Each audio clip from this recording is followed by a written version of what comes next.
시청자 여러분 안녕하십니까? 김동수입니다. 야당에서요 일방적으로 헌법재판관을 임명하겠다고 추진하는 것은 어쩌면 권한쟁의 심판 대상이 되지 않나 이런 내용을 가지고 여러분과 함께 하겠습니다. 국민의힘은요 어제 더불어민주당의 헌법재판관 임명 추진에 대해 민주당이 당리당락을 위해서 6인 체제를 고수해 왔던 건 사실 아닙니까 여러분? 그러면서 지금 여야 합의 없이 일방적으로 추진하는 것은 헌법에 위배된다. 즉 권한쟁의 심판 대상이라고 국민의힘은 주장하고 있습니다. 원래 지금 3명은요 국회에서 추천하도록 되어 있죠. 그런데 여당이 1명, 야당이 1명, 그리고 1명은 여야가 합의에 의해서 추천하도록 되어 있는데 지금 일방적으로 더불어민주당에서 2명을 추천했는데요. 그것도 좌파, 그 사회주의 성향이 강한 2사람을 임명을 했지요. 이게 문제라는 거 아니겠습니까?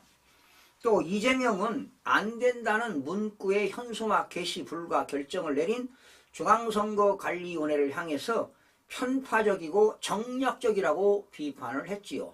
그러다 보니까 중앙선거관리위원회 노태학 위원장이 긴급회의를 열었어요. 그러면서 이재명 현재는 대선 시국이 아니기 때문에 뭐 큰 문제가 없다고 반박을 하기도 했고요. 그리고 이제 김용빈 사무총장은 이런 얘기했어요. 부정선거를 이야기하는 사람들은 공직선거법에 의해서 처벌해야 된다. 그리고 뭐 10년 이하의 징역, 3천만 원 이하의 벌금에 처하도록 한다. 이런 발언을 했다가 야 국민들의 표현의 자유를 말살시키는 거냐. 이런 여론이 강해지자 없던 걸로 한 발을 뺀 것 같습니다. 자, 권성동 당대표 권한대행 겸 원내대표는 원내대책회의에서 더불어민주당이 탄핵소추안을 남발하고 헌법재판관 임명을 지원했다며 헌법재판소 9인 체제가 복원되면은 탄핵안이 기각될 것이 뻔해 직무정지를 장기화하겠다는 속셈이었던 것이라고 말했습니다. 이건 사실입니다.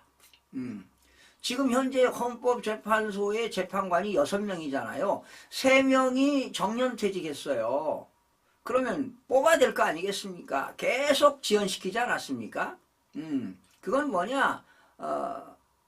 탄핵을 남발하려고 말이죠. 그런 거 아니겠습니까? 이어 2달 이상 헌법재판관 임명이 가능함에도 민주당이 자신들의 당리당락을 위해 6인 체제를 고수했던 것이라며 그런데 이제 와서 헌법재판관 임명을 해서 대통령 탄핵부터 처리하자는 것은 어쩌면 새카만 속내가 뻔히 보이는 것이다. 이렇게 덧붙였습니다.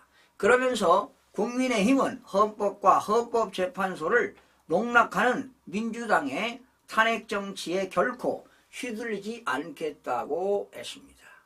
박형수 원내수석 부대표는 오늘 민주당이 추천한 2명에 대해 인사청문회를 하고 내일은 국민의힘이 추천한 조완창 후보에 대해 하루 종일 인사청문회를 진행하겠다고 전했습니다. 박 부대표는 민주당이 추천한 2인은 대충 형식적으로 하루만 끝내고 국민의힘이 추천한 후보에 대해서는 집중 공세를 하겠다는 것이라고 주장했습니다. 자, 그리고 박 부대표는 정계선 헌법재판관 후보자의 배우자는 대통령 탄핵소추 대리인단 지금 공동대표를 맡고 있는 김희수 전 헌법재판관이죠. 지금 그 현재 조선대학교 이사장직을 맡고 있는데요. 재단법인 공감에서 이 그 정계선 후보자의 배우자가 재단법인 공감에서 근무한다며 일방적으로 결정 추진하는 헌법재판관 인사청문회의 정당성을 인정 못한다고 했습니다. 그런데 김희수 전 헌법재판관은 사석에서도 야, 대통령 파면시켜야 된다. 이렇게 강력하게 주장하고 있는 걸 봐서 참 이런 소리 듣는 게 그렇게 좋아 보이지는 않았습니다. 그래서 제가 전화를 했어요. 그런데 이사회 회의 중이라고 해서 통화를 못했는데요. 참 좀 기분이 그렇습니다.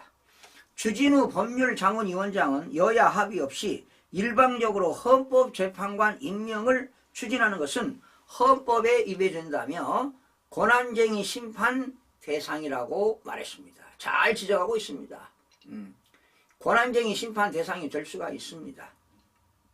그는 야당이 일방적으로 추천하는 것이 헌법상 가능했다면 왜 민주당은 진작에 3명 다 후보를 마음대로 정해서 추천하지 않았느냐고 했습니다. 그러면서 이런 경우는 여당의 정당한 추천권이 침해돼 권한심판 효력정지 가처분이 가능하다고 본다고도 얘기했습니다. 또 여당은 중앙선거관리위원회가 국민의힘 의원을 내란 공범이라고 표현했습니다. 네. 표현한 현수막은 허용했지요.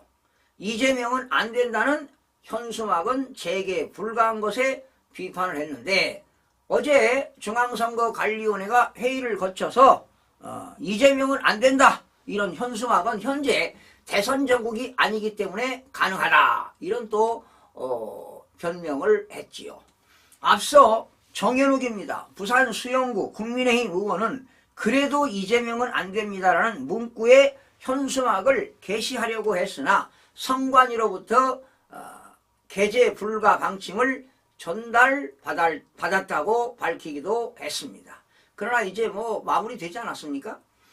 선거관리위원회는 조기 대선 가능성을 고려할 때 해당 현수막이 낙선을 목적으로 하는 사전선거운동에 해당한다고 판단하는 것으로 전해졌는데요.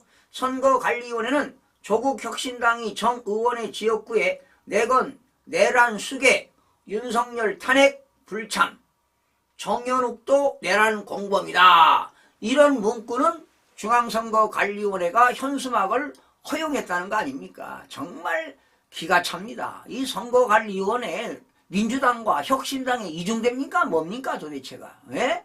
이런 걸 허용하고 이재명은 안 된다. 이거는 허용이 안 된다는 거라는 얘기 아니겠어요? 그래서 국민들의 막 반발이 언성이 높아지니까 어제 급기야 선거관리위원회가 지금은 대선 전국이 아니기 때문에 이재명은 안 된다. 이거 해도 된다. 이런 얘기를 하고 있습니다. 어제 급히 노태학 중앙선거관리위원회 위원장, 이분은 말이죠. 상시 근무자가 아닙니다. 대법관입니다. 필요할 때 선거관리위원회 와서 회의를 주재하고 있는 거 아니겠습니까?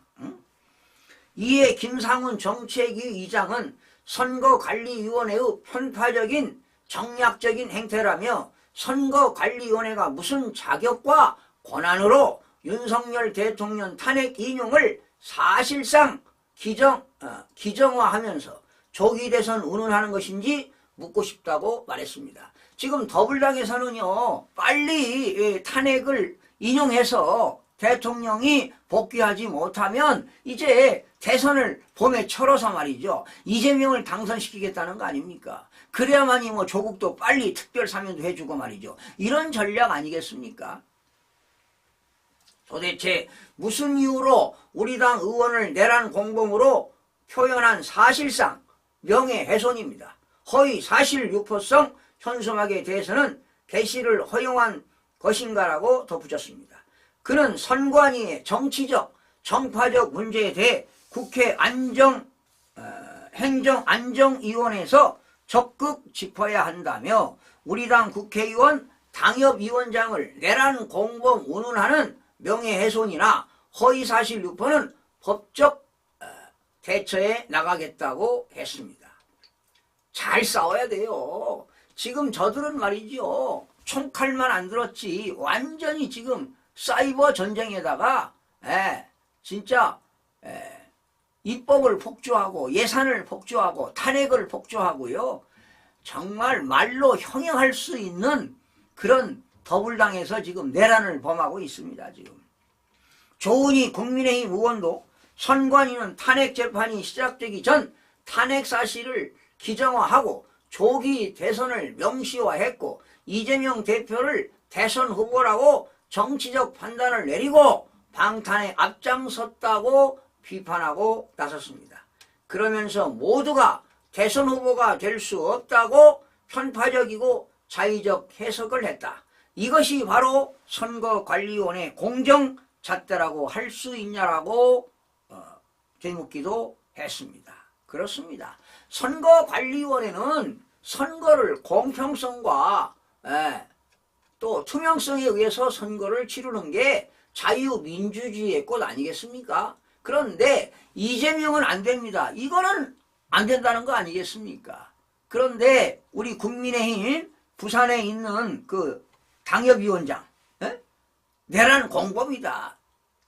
이거는 된다는 거 아니겠습니까?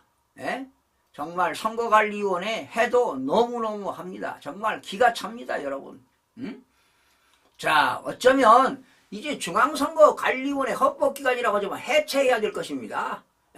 행정안전부의 공무원들이 해도 선거하는데 크나큰 문제가 없는데 선거관리위원회 임직원이 몇 명이니까 3,000명이 넘습니다. 어마어마한 국가 예산을 낭비해가면서 그런 선거를 투명하게 하지 못하는 선거관리위원회가 뭐가 필요하겠습니까?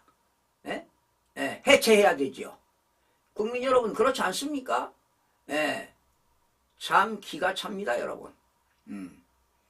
자, 오늘은 이런 그 헌법재판관 임명에 대해서 더불당에서 강압적으로 이렇게 밀고 나가는 것은 위헌이다.